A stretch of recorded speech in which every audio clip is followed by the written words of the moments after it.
사람을 섬기는 일은 에너지가 정말 들어가는 일이고요. 또 그래서 또 은혜도 되고 또 힘도 얻습니다. 다녀오면서 목사님들이 그러세요. 아유, 이렇게 애써서 너무 감사하다고. 공동체가 그런 것 같아요. 사실은 누군가가 섬겨야 또 애써야 그렇죠? 공동체가 세워지는 것 같습니다. 그래요. 특별히 이제 여름에 우리가 광고에도 제가 말씀드린 것처럼 우리 교회 교육의 달인데 우리 모든 성도님들이 정말 왜 여름이 교회 교육에 방학도 있지만 사실은 이 여름은 정말 많이 모든 만물이 성장하는 그렇죠? 그런 계절이기도 합니다. 근데 성장하는 이유와 목적이 분명히 있어요. 왜 그렇죠? 가을에 추수를 위해서 성장하는 거예요. 그러니까 나만을 위해서 이 여름에 이 뜨거운 태양볕 또 정말 몰아치는 비바람 견디는 것이 아니라 성장해서 열매를 자라게 하고 또 추수를 위해서 성장하는 것입니다. 저는 우리 그리스도인이 마치 이와 같아. 이 여름은 우리의 신앙이 더욱 성장하고 성숙해서 정말 가을 추수에 그냥 아름다운 열매로 하나님의 기쁨이 될 수 있기를 간절히 바랍니다. 여행을 다녀보면 사람이 보입니다. 그래서 여행에 대한 여러 가지 정의가 있지만 저는 이 정의가 참 마음에 들어요. 여행을 가면 새로운 보는 눈이 생긴다는 거예요. 사람이 보여요. 그래서 그 모든 과정을 통해서 저는 배웁니다. 그리고 모든 사람이 저에게 선생님이 됩니다. 긍정적인 선생님도 되고요. 또 저러면 안 되겠다 하는 이런 선생님도 됩니다. 그래서 저는요 만나는 분들마다 저에게 선생님이십니다. 그래요. 다 좋아하시죠, 사실은. 그런데요, 목사님들이라고 그렇게 여행을 가면 다 천국? 아닙니다. 네, 아니에요. 네, 사람은 다 똑같아요. 근데 정말 중요한 것은 뭐냐면, 정말 그 덥고 또 힘든 여정에서도 나보다 남을 먼저 생각하는 사람들이 있습니다. 거의 대부분. 그래도 목사님, 사모님들인데, 그렇죠? 네, 그래요. 배려. 근데 가만히 보니까 이 배려가요 남을 위한 것 같지만 결국은 나를 위한 것이. 자, 보세요. 모이라고 할 때 일찍 모이시는 분이 있고요, 꼭 늦게 오시는 분들이 계세요. 그렇지 않아요? 근데 이렇게 배려해야 그게 결국은 빨리 출발하는 거예요. 그 더운 날. 그러니까 배려는 남을 위한 일은 결국은 남을 위한 일에 끝나는 것이 아니라 그게 나를 위한 일이고 우리 모두를 위한 일이에요. 자, 이게 공동체죠. 여러분, 정말 사람이 살다 보면요 불쌍하고 착한 사람들을 보게 되죠. 여러분들 어떤 사람을 보면 참 착하게 느끼십니까? 앞에 내용과는 전혀 상관없이 정말 제가 이렇게 볼 때는 아마 이럴 것 같아요. 대책 없이 사는 사람, 계획 없이 사는 사람 착할 것 같아요. 예를 들어서 시험을 앞두고 있는 자녀를 볼 때 얘가 준비를 안 해. 얼마나 딱해요. 그렇죠? 분명히 시험을 앞두면 공부하는 게 당연한데 그렇지 않으면 정말 딱해요. 자, 참 안타깝습니다.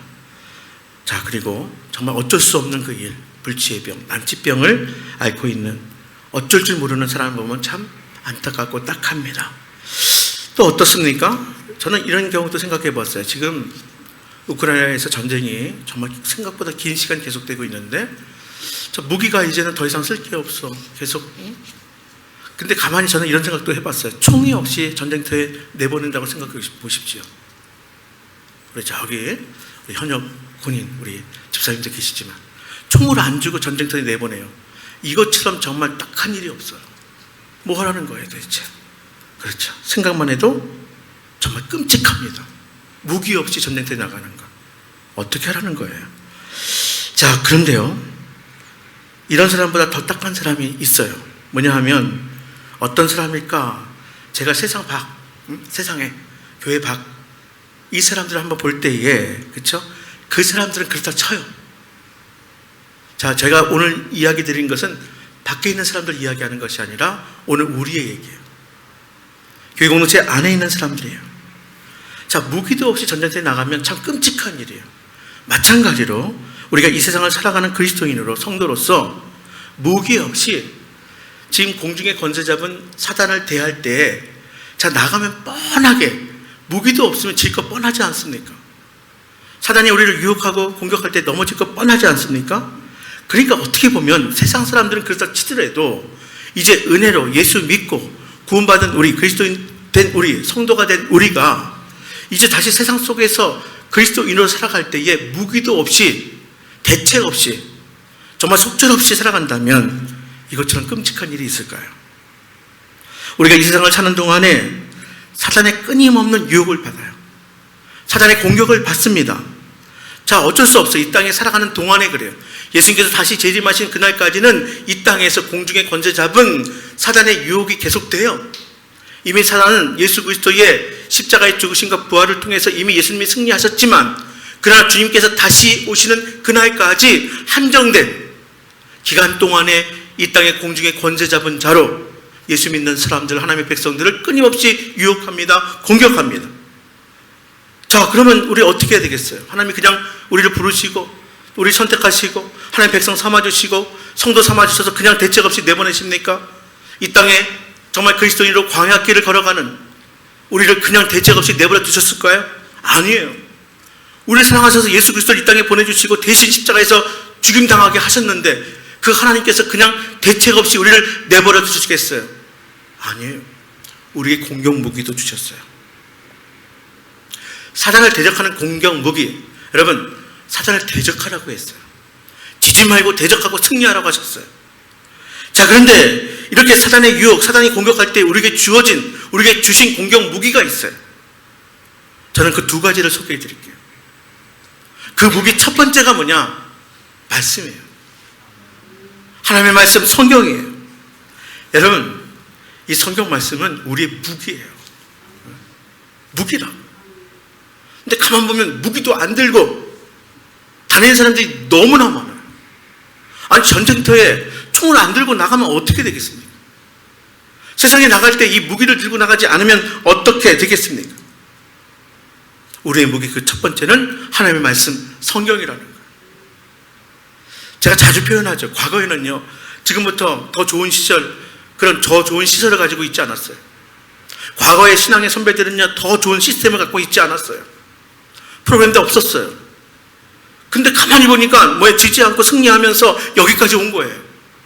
이게 어떻게 가능했는가? 지금보다 훨씬 적은 수의 그리스도인들이 있었지만, 성도들이 있었지만 영향력 있는 삶을 살았어요. 왜 그럴까요? 여러분, 말씀이 있어서 그래요. 우리의 공격 무기인 말씀을 붙들어서 그래요. 제 기억에 어릴 적에 성경을 매일 읽어서 장수를 보고해요, 교회에서. 1년이면 1독을 했다, 2독을 했다, 3독을 했다 막 보고합니다. 뭐예요? 무기 들고 사는 거예요. 하나님의 말씀 붙들고 사는 거예요. 오늘 본문의 1절이지만 한 절밖에 안 읽었지만 42절의 말씀에 보면 이렇게 시작돼요. 그들이 사도의 가르침을 받았다 시작합니다. 한번 볼까요? 함께 읽어볼까요? 시작. 그들이 사도의 가르침을 받아. 예. 여러분, 하나님의 말씀도 없이 세상을 살아가는 성도들은 가장 불쌍합니다. 제가 아는 동네분 중에서, 저희 단지 아니에요, 주염역 건너편이에요. 여기 이사 온 지 2년 됐어요. 근데 얼마나 부침성이 있는지 저를 알았어요. 근데 자기는 가톨릭이래요. 근데 얼마나 자랑을 하는지, 조상님들이, 조상 할머니가 가톨릭을 믿고 지금 가톨릭 신자가 되는 집안, 저는 자기는 너무 복 받았다는 거예요. 네, 저는 거부감 없어요. 가톨릭도 그리스도교회예요, 기독교회예요. 거부감 없습니다. 자, 그런데 참 신기한 게 있어요. 자기는 말씀을 모른대요. 그냥 조상 할머니가 가톨릭을 선택해서 우리가 잘 되고 지금 자녀들도 걱정 없고, 그 자기는 복 받았다는 거예요. 그런데 말씀을 몰라요. 한 번도 배워본 적이 없다는 거예요. 야, 그거 참 신기하다. 신기하다. 그 필요를 느끼지 못하는 거예요. 야, 여러분, 기독교는 그런 게 아니에요. 그런 게 아니에요. 이미 복을 받았어요. 선택받고 부름받은 거, 구원받은 거, 이미 복을 받은 거예요. 그런데 또 내려주시니, 오늘 찬양했죠, 그렇죠? 이미 복 받았지만 또 내려주시니, 이미 복을 받았지만, 선택받았지만, 구원받았지만, 하나님의 백성 되었지만, 그리스도인 되었지만, 그러나 또 우리에게 복을 주시는 하나님이세요. 복 받기 세상에서 믿는 그런 세상의 종교와 똑같지 않아요. 기독교는요, 사람 중심의 종교가 아니에요. 하나님 중심의 종교. 우리의 필요를 채우기 위한 종교가 아니라고요. 여러분, 그래서 말씀 없이 세상을 살아가는 성도들 가장 불쌍해요. 여러분, 우리가 세상에서 간교하고 끈질긴 사단의 공격에서, 유혹에서 이길 수 있는 무기가 뭐예요? 말씀이에요, 말씀. 성령의 검. 이게 말씀의 검이에요. 말씀의 검. 여러분, 물론 불신자도 말할 것 없이 불쌍합니다. 말씀드린 것처럼, 하지만 그 사람들이야 아직 구원받은 상태가 아니니까, 아직 구원받지 않았으니까 불쌍한 건 너무나 당연해요. 그렇다 치고 예수님을 믿어서 구원받았는데 이 구원의 길을 가다가, 이 행복의 길을 가다가 사단의 유혹을 당할 때, 사단의 공격을 받을 때 분명히 이길 수 있는데 속절없이 흔들리고 넘어지고 번번이 실패하고 깨어지고 분명히 이길 수 있는데 무기가 없어서. 여러분, 우리도 과거에 6.25 때 보세요. 그렇죠? 무기가 없으면 속절없이 아무리 의지가 있고 아무리 나라를 구하고 싶은 마음이 있어도 속절없이 넘어지는 거예요. 얼마나 안타깝습니까? 하나님의 말씀이 마음에 없는 사람은 바로 무기도 없이 전쟁터에 나간 사람과 똑같다. 여러분, 성령의 검, 말씀의 검 들고 나가 승리할 수 있기를 바랍니다. 여러분, 예수 믿는다는 게 뭐예요? 예수님 따라간다는 거 아닙니까? 예수님이 어떻게 사셨는가, 공생기간 동안에 우리 예수님께서 어떻게 말씀하셨는가. 예수님도 사단의 유혹을 받았어요. 광야에서 예수님께서 금식하며, 그리고 기도하실 때에 사단이 찾아와서 유혹하지 않습니까? 3가지 사단의 시험이 있습니다. 어떻게 이기셨어요? 하나님이시니까, 능력이 하나님이니까, 야 물러가. 물론 그렇게도 이길 수 있으셔요. 근데 가만히 보니까 예수님께서는 광야에서 사단의 시험을 받을 때에 3가지 다 하나님의 말씀으로 물리치시고 이기셨어요. 왜 그러셨을까? 저는 궁금해요. 예수님이 하나님이시면 그냥 딱 손가락 하나 튕기면 도망갈 텐데, 아니, 하나님이시면, 전능하신 하나님이시면 뭐예요? 그냥 야 물러갈 텐데 왜 그러셨을까? 예수님도 왜 하나님의 말씀으로 사단의 유혹, 시험을 이기셨을까? 다 우리를 위해서요. 우리도 말씀으로 이길 수 있기 때문에 그래요. 예수님도 하나님의 말씀으로 물리치셨고 승리하셨어요. 그렇다면 연약하고 부족한 우리가 하나님의 말씀의 무기가 없으면 어떻게 이 세상에서 사단의 공격에, 우리가 그 유혹에 물리치면서 승리할 수 있게 될까요? 우리가 이 땅에서 행복한 삶, 더 행복한 삶, 소망의 삶, 믿음의 삶, 사랑의 삶 어떻게 바로 갈 수가 있겠습니까? 여러분, 신앙생활 하다가 다른 사람 볼 것도 없어요. 사실 신앙생활 하다 보면 저도 제 자신이 가장 실망될 때가 많아요. 제가 순한 사람이에요. 싫은 소리 안 해요. 보다 못하면 저도 한마디 합니다.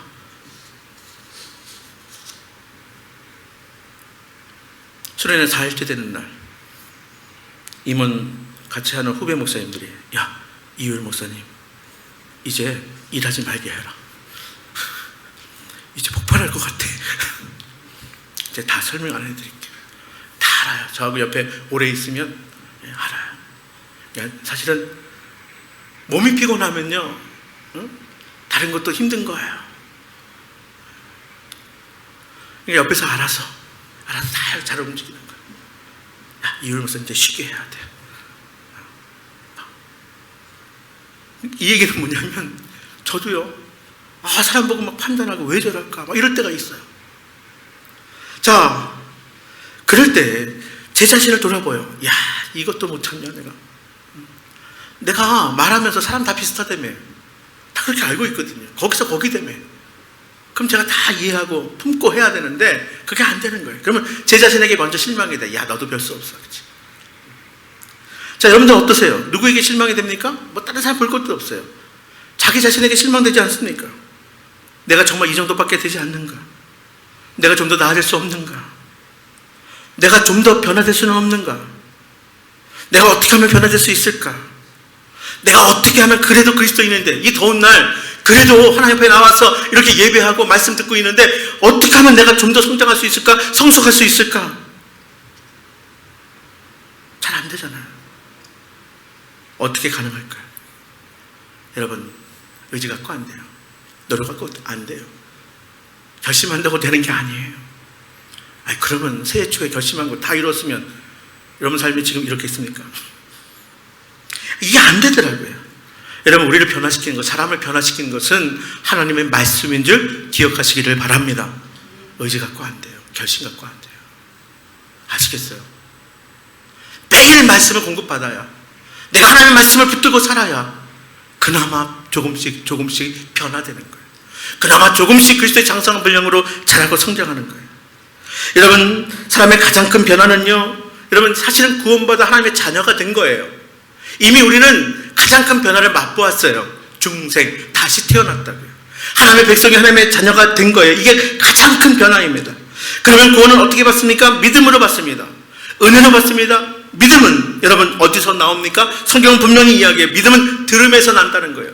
무엇을 듣습니까? 하나님의 말씀을 들어야 믿음이 나고 믿음으로 구원을 얻는다고 분명히 말씀하고 있어요.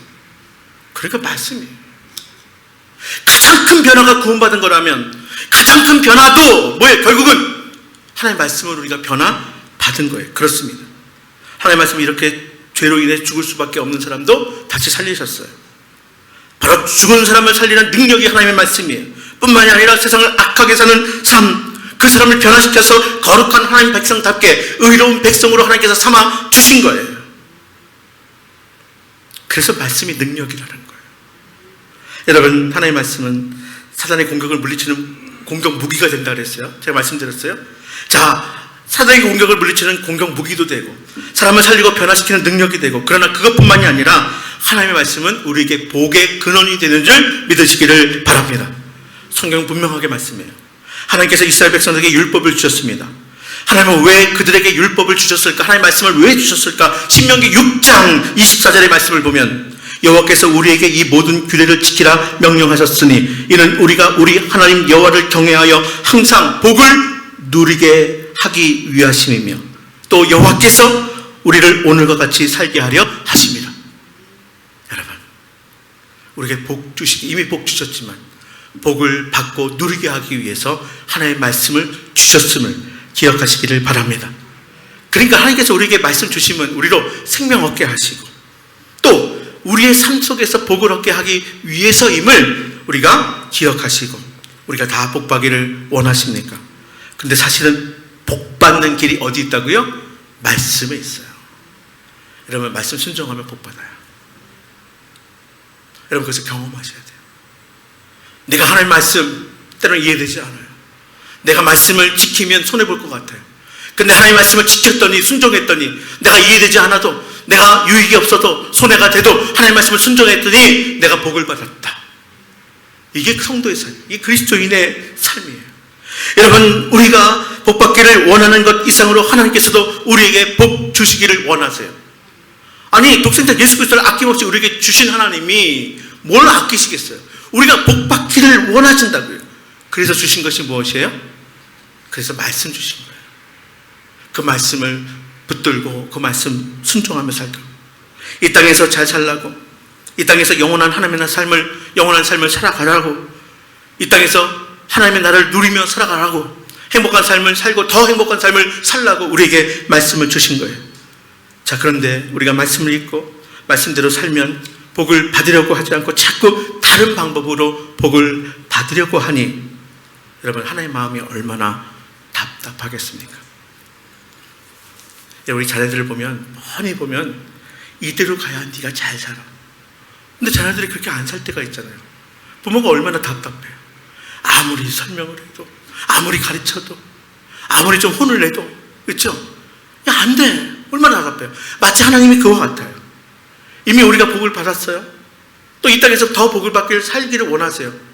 그래서 말씀을 주셨어요. 그런데 우리가 그렇게 살지 못해요. 하나님이 얼마나 안타깝고, 얼마나 하나님께서 정말 안타까운 마음으로 우리를 바라보시겠어요. 사랑하는 여러분, 하나님의 말씀이 사단을 이기는 무기임을, 성령의 말씀의 검임을 기억하시기를 바랍니다. 말씀은 하나님의 축복의 통로가 되어서 하나님의 복이 우리에게 흘러나오는 축복의 통로임을 기억하시길 바랍니다. 그러니까 말씀은 너무너무 중요한 거예요. 하나님의 말씀은 너무너무 좋은 거예요. 그러므로 여러분 말씀 붙들고 살 수 있기를 바랍니다. 근데 이것만이 아니에요. 그냥 하나만 제가 앞에 거 다 잊어버려도 여러분 말씀은 이런 기능만 있는 것이 아니라 말씀 자체가 우리가 가장 사랑하는 누구? 여러분 누굴 가장 사랑해요? 요 대목에 또 우리 남편, 우리 아내, 우리 자녀 우리가 가장 사랑하는 누구의 말씀이에요? 하나님의 말씀. 여러분 하나님 사랑하십니까? 자신이 없으세요? 하나님 사랑하십니까? 가장 사랑하십니까? 말씀이 우리가 가장 분명히 말씀하셨어요. 가장 사랑하는 누구의 말씀? 하나님 말씀. 그래서 말씀이 중요한 거예요. 말로만? 아니죠. 사랑하면 듣는 거예요. 아시겠어요? 사랑하는 하나님의 말씀을 듣는 거예요. 그러니 무엇을 얻기 위해 말씀을 읽기보다도, 무엇을 얻기 위해 말씀을 듣기보다도, 무엇을 얻기 위해 말씀을 연구하기보다도, 무엇을 얻기 위해 여러분 말씀에 순종해서 물론 복받지만 얻기 위해서가 아니라 내가 하나님 사랑하니 말씀 붙들고 말씀으로 행복한 삶을 살 수 있기를 바랍니다. 두 번째 목이에요. 여러분 두 번째는요, 제목을 보신 분들은 대충 알 거예요. 기도예요. 두 번째는 기도예요. 자, 오늘 말씀해 보면 나머지 오로지 우리 한번 읽어볼까요? 시작. 오로지 기도하기를 힘쓰니라. 자, 말씀과 비슷해요. 그래서 오늘 말씀과 기도 두 가지만 하요. 자, 두 번째 보기가 기도예요. 자, 말씀이 하나님께서 우리에게 말씀해 주시는 것이라고 한다면 기도는 뭐예요? 우리가 하나님께 하는 거예요. 그러니까 우리가 하나님께 아뢰는 거예요. 말씀은 위에서 하나님이 우리에게 주시는 것, 기도는 우리가 하나님께 부탁해서 하나님의 능력을 우리가 해결하는, 하나님의 능력을 힘입으려는 그런 게 기도예요. 자, 물론 하나님은 우리를 사랑하셔서 기도하기 전에요, 우리에게 필요한 것을 다 주시는 경우가 많습니다. 여러분 기도회에서 오늘 눈 떠서 새로운 호흡 하셨습니까? 아니죠. 기도 안 해도 우리 필요한 건 다 채워주셔요. 여러분 기도해가지고 오늘 공기, 산소 공급 받으셨어요? 아니죠. 그러니까 우리의 꼭 필요한 것은 기도하지 않아도 하나님께서 이미 다 주셔요. 우리 필요를. 여러분 우리가 기도해서 가뭄에 비가 내립니까? 아니, 하나님께서 적절하게 비 내려주시는 거예요. 그렇죠? 우리가 기도해서 여름에 그 태양빛을 통해서 만물을 자라게 하십니까? 아니, 기도하지 않아도 하나님께서 우리의 필요를 채워주셔요. 하지만 우리의 유익을 위해서 기도를 통해서 들어주시는 경우도 많다는 사실을 기억하시기를 바랍니다. 하나님의 사랑을 믿고요, 필요한 것이 있으면 언제든지 구체적으로 하나님께 아뢰시기를 바랍니다. 무엇이든지 하늘 아버지께 구하시기를 바랍니다. 그래서 예수님께서 가르치신 모범되는 기도, 주기도문에 보면 일용할 양식을 주옵시고, 얼마나 구체적이에요. 한 예만 제가 말씀드렸어요. 그러니까 무엇이든지 하나님 아버지께 구하라는 거예요. 저는요, 생긴 게 이래가지고 제가 그래도 나름 좀 고상하고 좀 폼나게 신앙생활을 하고 싶어서, 그렇죠? 야, 특히 돈 같은 거는 내가 그것까지 구하냐 이러고, 사실은 제 성격이 그래요. 사실은 아니, 뻔히 돈이 필요하면 구해야 되는데 저는 성격상 그래요. 하나님께 사실 생각해보니까 돈 달라고 하나님께 기도한 적 별로 없어요. 근데 가만히 보니까 제가 처음으로 구한 적이 있었는데 2001년에 호주에 가서 제가 1년을 보내고 나니까 너무 힘든 거예요. 성격이. 그래서 분명히 저기 뒤에 증인이 있어요. 자, 근데 제가 한국에다 이야기하면 돈을 보내올 수 또 있을 거예요. 근데 그게 싫은 거예요. 저는 또 하나님께 돈 달라고 기도하는 것도 참 좀 그래 보여요. 제가 한마디로 이야기해서 그냥 폼이 안 나 보이는 거예요. 하여튼 제가 그래요. 제가. 근데 정말 어려움을 겪으니까 그때 갑자기 생각이 났어요. 내가 왜 아버지 하나님께 돈 달라고 기도하지 않았지? 너무 힘드니까 하나님께 돈 달라고, 좀 경제적인 문제 해결해 달라고 기도했어요. 아마 거의 처음, 또 개척 이후에도 사실 아무리 어려워도 그게 잘 안 나와요. 근데 그때요, 지금 벌써 몇 년이 지났어요. 2002년이니까. 근데요, 그날 오후에 정말 저희가 생각지도 않은 큰 돈이 생겼어요. 아멘 안 하시네. 제가 이런 설교 하도 안 하니까 뭐 하지도 않아. 가끔가다 선배 목사님들이 뭐 이렇게 얘기해요. 농담 삼아서 목사님, 내가 목사님께 선배 목사님들이 농담으로 내가 근사하게 밥 좀 얻어 먹어야 되겠어요. 괜찮겠죠? 그럼 제가 뭐라 그러는지 알아세요? 네, 저희 아버지 부자예요. 저희 아버지가 부자라니까. 아시겠어요? 또 웃지 않는 분들도 계시네. 뭔지. 저희 아버지는, 육신의 아버지는 안 계세요. 누가 계세요? 네, 우리 하늘 아버지가 부자잖아. 뭐 걱정이야. 우리 아버지가 부자예요. 그러면 웃어요. 네. 그래요. 여러분, 정말 저는 하나님께서 필요하지 않은 돈을 주시지 않을 거라고 저는 믿어요. 자, 기도해도 저에게 필요하지 않은 것은 안 주세요. 아무리 떼써도 안 주세요. 자, 그렇기 때문에 제가 돈 달라는 기도는 별로 하지 않아요. 그냥 하나님의 뜻에 맞는 삶을 살게 해달라고. 하나님의 기쁨이 되게 하는 삶을 살게 해달라고. 그리고 뭐 알아서 책임지시겠지 뭐. 그냥. 저 생각보다 이래요. 아니, 하나님께서 정말 힘들게 하시면 뭐 나만 손해야? 하나님이 손해지. 내가 손해 아니야. 하나님 손해지 뭐 그냥. 예. 그래서 별로 기도하지 않는데, 하지만 분명한 것은 우리가 어떤 것이든지 우리의 소원을 구체적으로 아뢰 수 있고 또 하나님을 기쁘시게 할 수 있도록 우리가 간구할 수 있다는 사실을 기억하시기를 바랍니다. 여러분, 또한 기도는 하나님의 능력을 입는 그 이상의 것임을 기억하세요. 하나님의 능력 그 이상의 것이에요. 내가 하나님의 능력을 힘입기 위해서 기도하는 것 그 이상이라고. 그 포함, 그 이상. 한 번은 우리 아들 윤영이가 아마 초등학교 때 그때 제주도로 휴학여행을 갔어요. 고학년 때. 깜짝 놀랐어요. 그런데요, 아니 초등학생이면 아무리 고학년이라도 아이잖아요. 근데 3일 동안 전화가 없는 거예요. 이야, 참 섭섭하다가 아들이라고 하지만 그쵸? 이야. 그러니까 뭐 어느 학부형은 뭐 연락이 왔느니 뭐 했느니 하는데 뭐 하여튼 연락이 없었어요. 그때 가만히 생각해 보니까 아니 친구들과 함께 있고 먹여주고 재워주고 뭐 재밌고 뭐 부족한 게 있겠습니까? 그런데요, 만일 어디 말 안 듣고 나가다가 일행하고 뚝 뭐 놓쳐버렸거나 어떤 사고가 생겼거나 그렇죠? 뭐 필요한 것이 있으면 전화하지 말라 그래도 전화하겠죠. 그렇죠? 예, 그러니까 전화 안 하는 게 그냥 뭐 부족한 게 없으니까 그냥 안 한 거예요, 사실은. 응? 여러분, 그렇습니다. 한 번은요, 어느 분이 유학 간 자녀가 평상시에는 전화 한 통화가 없대요. 근데 꼭 전화 올 때가 있대요. 뭐가 필요할 때? 돈 필요할 때. 제가 이렇게 망설이다가 고집 때문에 전화 안 했잖아요. 그때 그랬대요. 아, 요 녀석 봐라. 엠마, 넌 전화 한 통화 없다가 돈 필요하면 전화하는구나. 그러면서 보내요, 안 보내요? 보내는 게 부모 마음이에요. 여러분, 하나님께서는 가끔 우리에게 이렇게 어려움 주시는 것이 어쩌면 이런 이유가 아닐까도 생각이 들어요. 얼마나 기도 안 하면, 얼마나 하나님께 전화하지 않으면, 그쵸? 얘야, 제발 전화 좀 해라. 얘야, 제발 기도 좀 해라. 내 목소리 들은 지 정말 오래구나. 여러분, 이렇게 기도는 하나님의 능력을 힘있는 길이에요. 말씀과 같이 하나님의 능력을 힘있는 말씀, 하나님의 능력을 힘있는 길이 기도예요. 하지만 이런 것만을 위해서 기도하는 것이 아니에요. 기도는 하나님과 교제하기 위함입니다. 기도에 많은 정의가 있어요. 근데 하나님과의 대화라 그러잖아요. 하나님과 교제하기 위해서. 하나님께 감사드리고 하나님을 찬양하고 속상한 거 다 털어놓으며 하나님께 교제하는 것, 하나님의 뜻을 묻고 하나님의 주신 마음을 품고. 그러니까 우리가 기도를 많이 하는 사람은 하나님과 가까운 사람이에요. 사실 뭐 목회를 하다 보면 이런 저런 성도들 다 함께 가요.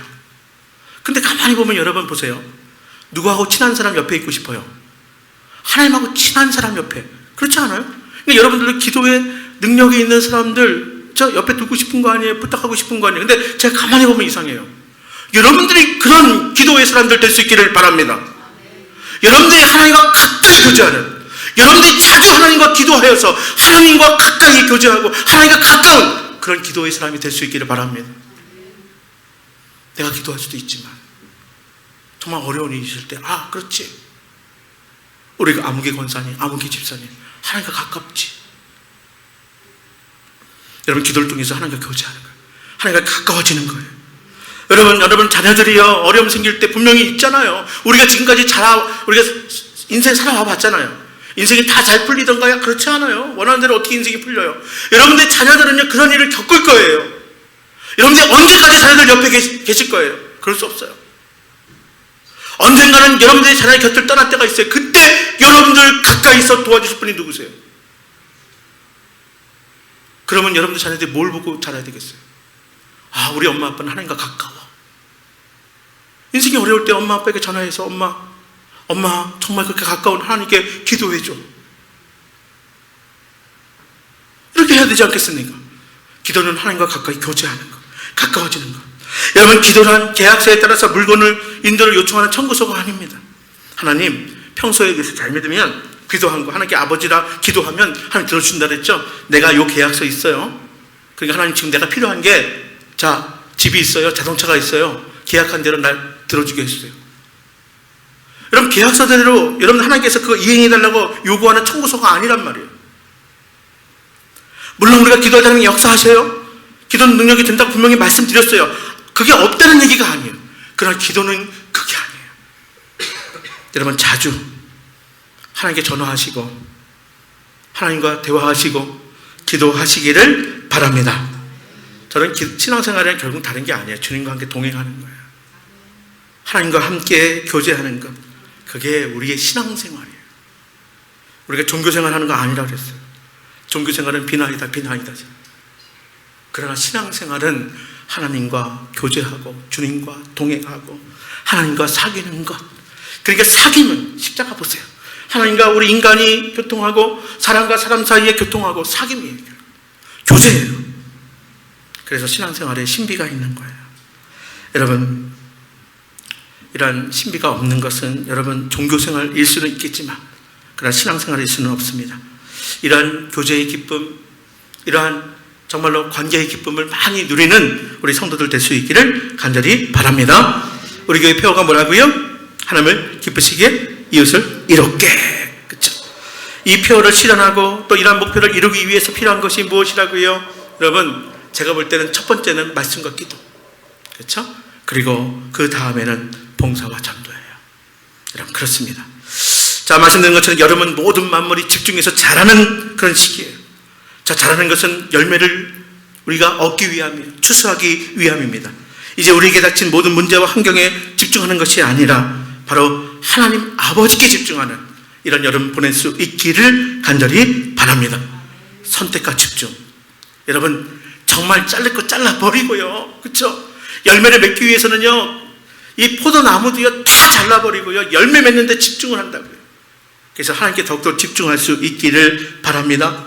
초대교회 공동체가 그랬어요. 말씀과 기도 위에 집중했어요. 변화되고 성장합니다. 은혜 받고 축복받습니다. 또 새로워지고 회복되고 진정한 부흥을 볼 수 있기를 간절히 바랍니다. 저는 그 길을 오늘 두 가지, 말씀과 기도, 이 두 가지, 여러분 저는 이것뿐임을 저는 분명히 확실히 믿습니다. 우리 행복한 제자교회가 지금도 행복하지만 더 행복하기 위해서 말씀과 기도에 집중할 수 있기를, 우리 모두가 말씀과 기도로 의롭되고 복된 삶을 살 수 있기를 주님의 이름으로 축복합니다.